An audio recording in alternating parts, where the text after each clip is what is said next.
أهلا بكم. إذا غاب نور مسؤول عن توضيح ملامح الطريق في الحاضر، فلا عجب أن يدعي البعض أن النجوم التي في السماء يمكن أن تهدي وأن تدل على طريق المستقبل.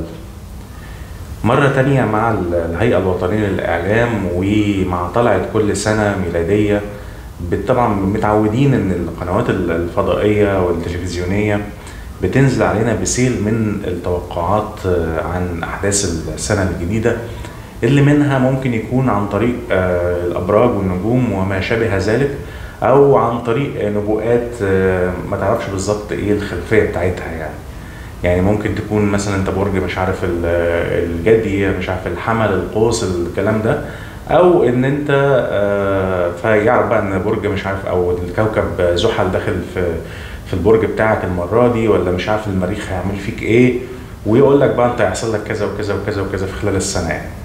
أو نبوءات غير يعني مرتبطة بشيء ما، هي كده خيال اللي بيتنبأ. وعلى كل حال هذا أو ذلك الفضائيات ما بتتوصاش يعني إنها تنزل علينا بالتوقعات بتاعت السنة الجديدة، لكنه الهيئة الوطنية للإعلام في مصر قررت السنة دي إنها تمنع المنجمين والمتنبئين بأحداث المستقبل.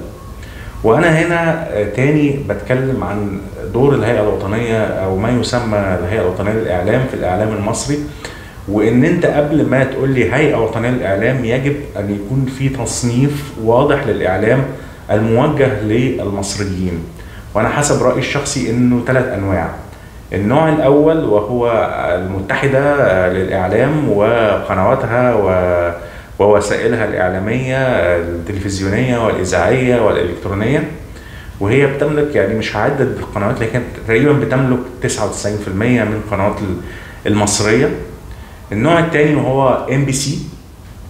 MBC هي MBC مؤسسة MBC السعودية اللي عامله قناه موجهه لمصر اسمها MBC مصر 1 و2 مش عارف ايه وبتاع، وجايبه نجوم الاعلام بقياده الاعلامي القدير عمرو اديب، وبعض بقى ايه القنوات الهامشيه الصغيره جدا جدا المصريه، مش عارف ETC، النهار، المحور، حاجات كده طبعا على الهامش جدا ما لهاش اي دور تقريبا، وخارج يعني مظله المتحده. انا ما اعرفش هم بيشتروا القنوات وبيسيطروا على الاعلام كله، يعني ما اشتروش ليه بعض القنوات الصغيره كده يعني تقول خلاص بقى خلصنا.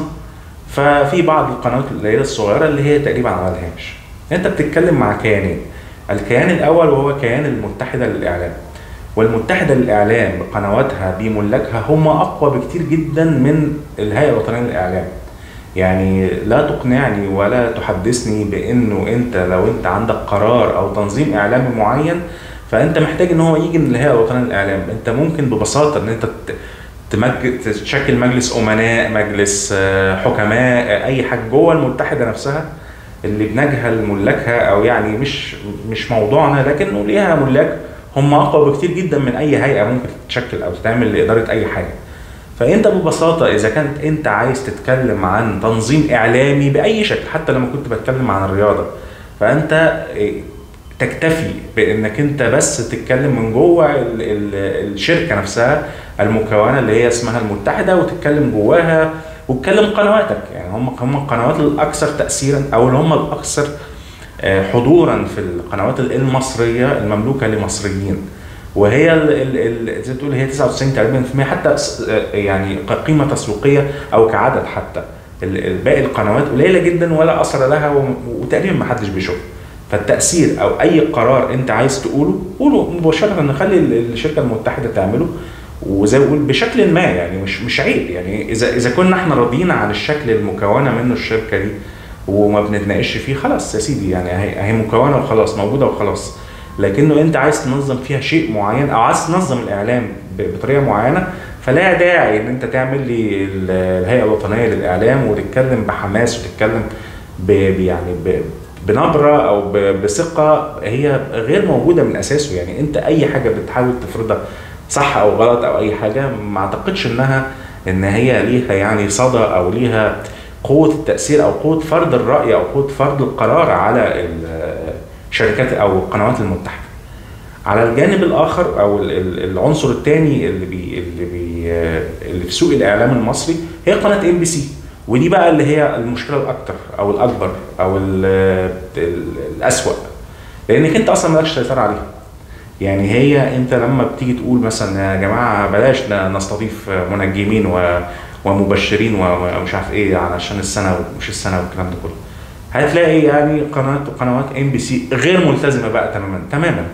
وده بيكشف الحال الاعلامي في مصر، انك انت ايا كان انت عايز تقول ايه، وانت ممكن تكون على حق او على خطا. يعني انا مش بناقش القرار نفسه بتاع التنجيم ولا مش تنجيم، لكن انا بتكلم على حاجه انت شايف انها يا جماعه بلاش ان احنا نجيب منجمين السنه دي، مشوها كده يعني ايه بالحظ، يعني مشيها من غير توقعات، اجتهد بقى مره في حياتك يعني. لكن هو خلاص لا، الناس هتلاقي عمرو اديب عادي جايب الناس بتوعه الفرقه الموسيقيه بتاعته وبيعملوا الشو بتاع السنه بتاع راس السنه بتاعهم، يعني عادي هيعمل كده ومش هيسمع ليه هيئه وطنيه للاعلام ولا بتاع، لانه هو خارج اصلا المنظومه دي.